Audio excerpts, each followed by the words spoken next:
I'll clue you in, there's already a problem. But we're gonna run this, and I've had a couple people ask me to do some more 201 videos, 201TC videos. This is a 201T. So this is a standard carburetor. There's a brand hammer new carburetor on here. Had a couple other issues with it, we sorted out, or I sorted out. Anyway, let's do a couple of cuts and see what happens.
All right, so here's what I'm getting at.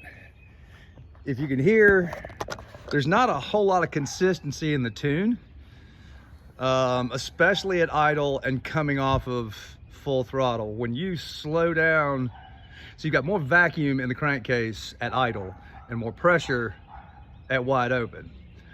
So as you come off of wide open, you switch back to pulling vacuum. So even though this all passed a leak down test, or excuse me, not a leak down test, a vacuum and pressure test, we'll dig a little bit deeper into this and see if we can't force it to fail a vacuum and pressure test.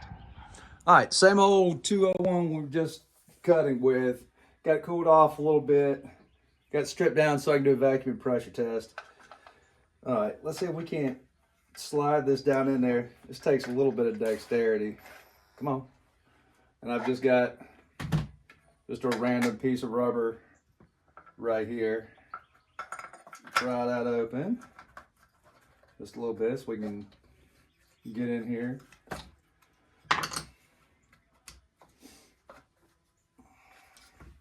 Come on. There we go.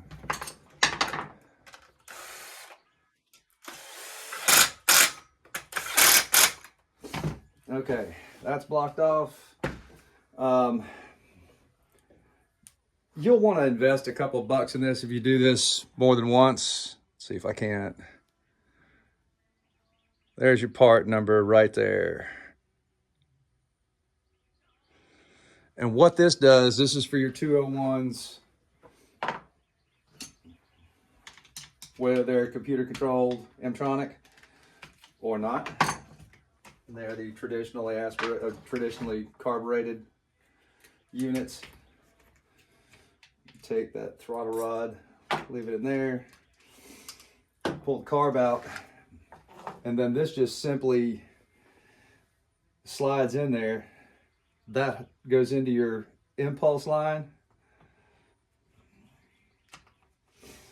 You know, you can do this with some arts and crafts at home, but that intake block is worth its weight in gold. I, usually use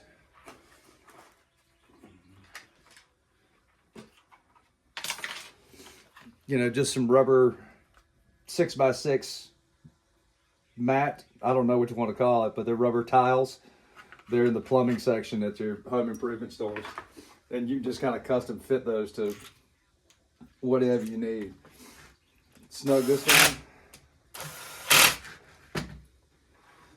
And we hook this up. So now your exhaust is blocked off, your intake's blocked off, and your impulse line is blocked off. So let's see if we can build a little bit of pressure here.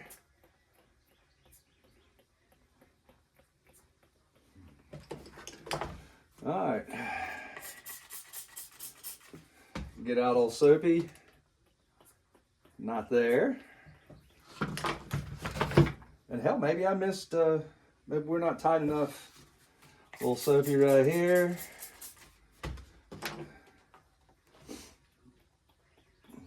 Nothing yet. So we've got a bad leak somewhere. Let's try where my little crappy piece of homemade rubber. Not there.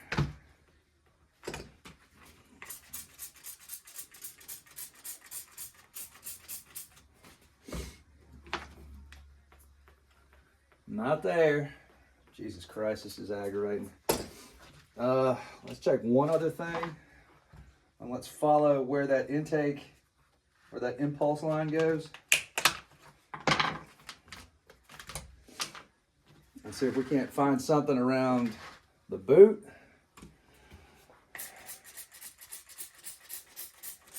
The line.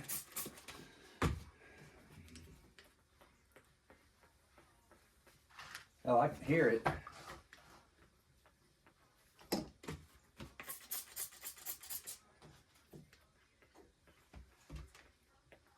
There it is.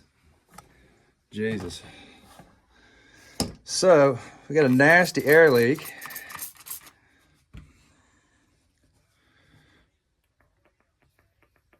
In the impulse line.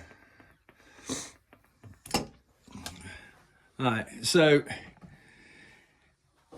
this is not too terribly uncommon. I've seen this a half a dozen times where when this saw will take a bounce, it will compress this and then pinch that vacuum line that goes from the crankcase to the carburetor to give it its impulse to pump fuel.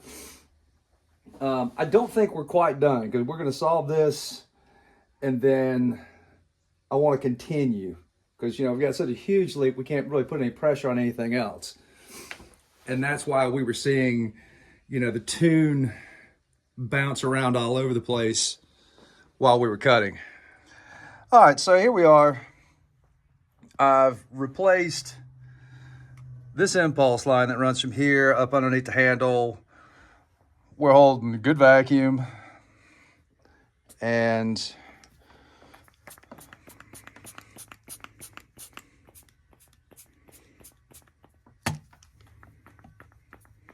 I got to rebuild my Mighty Vac. I can only pump it a little bit and then it bleeds off.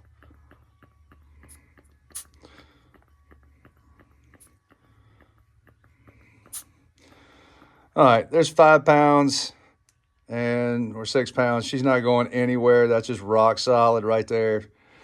No bubbles, no nothing. There was a good question that came up about playing the crankshaft. Now, at some point in time, and here, let me bring you in just a little bit. You can hear that clanking, that side-to-side play. There's no up and down play. What you have to remember is there's your OEM bearing, and this is a roller bearing. Let me grab a ball bearing. Let's take a little closer look at this. I can't zoom in a little bit. All right, you see there's a nylon cage that's kind of translucent right there, and it goes in between the rollers. And you know, the nylon wears out after a while. You know, it's nylon. It's, you know, it's only going to take so much heat and so much stress. Let me back out just a little bit and we'll put you back in the stand and keep talking.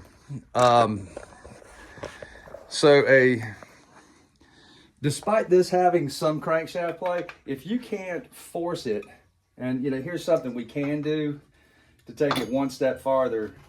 I'm going to spin the clutch on here just so I can rotate the crankshaft and get a little bit more oomph on it. And I really want to look at this from a vacuum standpoint. So I'm going to put this back under vacuum,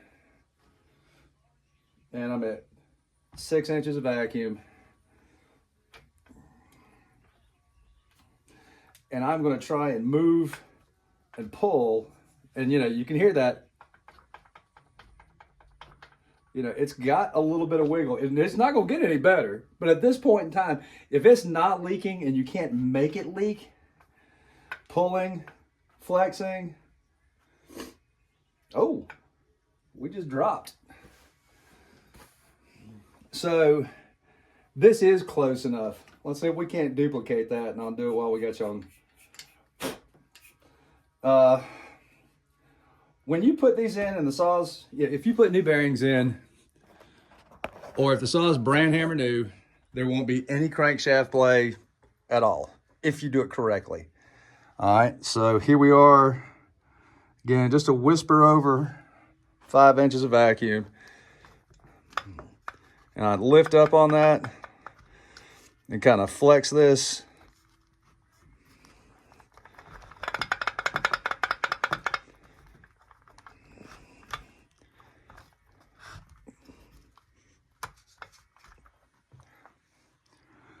And we lost part of our vacuum. So even though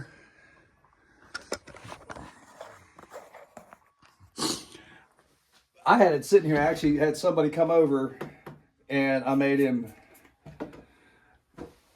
5 regular chains and 5 chains for climbing saws. I came back over here and it was still holding. But with that much play and when it's running, and what you have to remember is when the bar is hooked up to this, if you run a really tight chain on these climbing saws, because they run this style of bearing, not your, here, let me grab a regular ball bearing.